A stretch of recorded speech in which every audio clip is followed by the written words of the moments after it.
Hola Tere, bueno, soy malísimo para hacer esquemas, aunque me los imagine en la cabeza luego a la hora de plasmarlos soy muy malo y más usando alguna herramienta como PowerPoint o Prezi, digo, me tomaría más tiempo. Y bueno, quise hacer este video más bien, incluso por si a ti te sirve como material didáctico, pues adelante, ¿no? Me parece muy interesante esto de ver precisamente cuáles han sido las luchas que han contribuido a la legislación de los derechos de las personas con discapacidad. Y es muy interesante el video que nos pusiste en la actividad, en la tarea, porque vemos precisamente cuáles han sido esos movimientos, no solamente de personas con discapacidad, sino de otras personas que históricamente han sido discriminadas en la historia de Estados Unidos, y cómo es el movimiento, cómo su activismo pues llevó a que históricamente se empezara a eliminar ese tipo pues, de discriminación, y que hubiera leyes apoyando, por ejemplo, a los afroamericanos y luego las personas con discapacidad, ¿no? Eh, yo creo que lo importante es reconocer, por ejemplo, en el caso de México, que siempre el activismo ha estado muy a la mano, o ha ido muy de la mano del desarrollo de la sociedad civil en México, ¿no? Y la sociedad civil en México realmente comenzó a desarrollarse a partir de los 80, con el temblor que hubo en el 85, ¿no? Donde la sociedad pues se organizó, empezó no solamente a organizarse para pues rescatar a sus seres queridos, rescatar sus cosas de los edificios colapsados, de sus casas colapsadas, ¿no? Sino realmente empezar a exigir un mejor sistema de protección civil, y bueno, distintas cosas que hizo que empezara un activismo realmente importante en la Ciudad de México con un sentido político, ¿no? Realmente la sociedad civil, desde mi perspectiva, es aquellos grupos que luchan porque los intereses de los que están planteando sean discutidos en la agenda pública, ¿no? Si tú y yo y otros grupos de personas nos reunimos en un café todos los martes a las 8 de la noche, bueno, no somos sociedad civil solamente por eso, ¿no? Seríamos sociedad civil en cuanto a lo que discutiéramos, lográramos que se pudiera elevar a la agenda pública, o sea, al Congreso del Estado de Jalisco, y que pudiera salir algo, ¿no? Ahí sí seríamos una sociedad civil. Y otra cosa que también siempre pensamos, que la sociedad civil, que el activismo, pues son progresistas, son para llevar derechos humanos, para ir por los derechos de las demás personas. Y no, también esa es una falacia. También tenemos sociedad civil, tanto de izquierda como de derecha. Y también hay grupos que reivindican cuestiones incluso regresivas, ¿no? Pensemos ahora con Trump en la presidencia, pero Trump, ¿qué discurso utilizó? Pues utilizó el odio hacia el migrante, el odio hacia personas con discapacidad, ¿no? De aquellos que luego se burló de algún reportero con discapacidad cuando estuvo en campaña, de la xenofobia. Entonces, pensando que es el país que históricamente siempre ha dado luchas dentro pues, de su sociedad por derechos, ¿sí? por reivindicar derechos, por conquistar derechos, y que esa ha sido su justificación para salir fuera de Estados Unidos y también tratar de justificar, ¿no? sus guerras, ¿no? por los derechos humanos, por la religión, por todas esas cosas. Entonces, bueno, vemos que no, o sea, que en pleno siglo XXI, pues todavía hay líderes, como lo es en este caso Trump, que al contrario, ¿no? O sea, van por la cuestión derecha, van por la cuestión de reivindicar derechos que, más bien ir en contra de la reivindicación de derechos que ya estaban, etcétera, ¿no?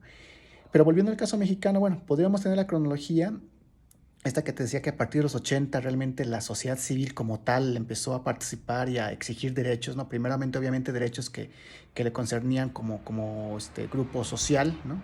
Y obviamente después por grupos de personas con discapacidad, grupos de personas vulnerables, ¿no? Etcétera. Entonces, podemos decir que realmente la cuestión de la discapacidad, aunque se tenía esto de todas estas otras convenciones que hemos estado revisando, pero finalmente en lo que contribuyó México fue a la Convención de Derechos Humanos de las Personas con Discapacidad, que por ahí fue impulsada por Gilberto Rincón Gallardo, por parte de México, y que a partir de esa legislación o de esa normatividad internacional, pues fue como en México se empezó también a respetar los derechos, ¿no? Ya había surgido un CONAPRED, pero bueno, de ahí, y una ley para los derechos de las personas con discapacidad, pero fue a partir de 2011 realmente cuando se crea la Ley General para la Inclusión de las Personas con Discapacidad, con este concepto de inclusión y no solamente con integración, que bueno, ya vimos en el video y que hemos visto en algunas otras situaciones, sino realmente como algo que se pudiera ir, ¿no? Y curiosamente, fíjate que ahí es lo interesante y es muy bueno para debatir. Curiosamente, quienes empezaron a tratar de que hubiera una legislación que realmente los protegiera, que realmente respondiera a sus exigencias, pues fueron grupos de personas con discapacidad, ¿no?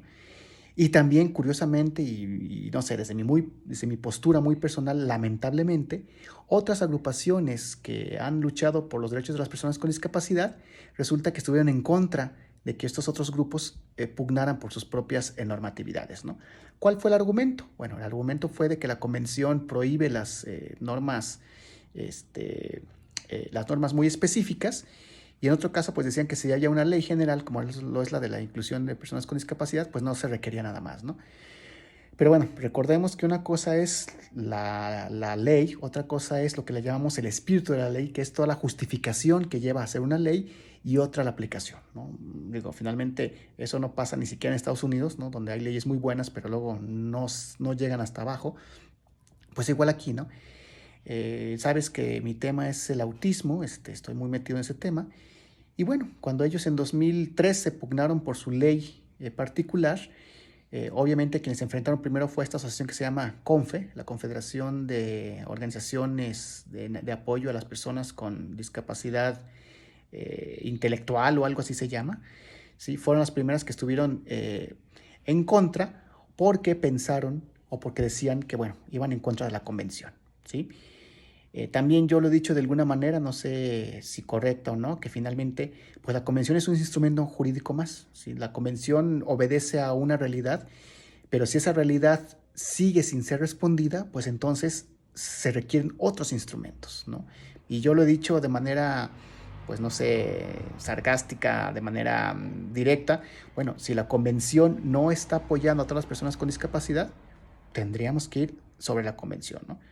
Y tenemos el mismo ejemplo, ¿no? Si la Declaración Universal de los Derechos Humanos fuera como realmente se planeó y como se pensó por quienes la crearon, pues nada que hubiéramos tenido que tener otros normatividades, otros convenios, otras convenciones del 48 hacia acá, ¿no?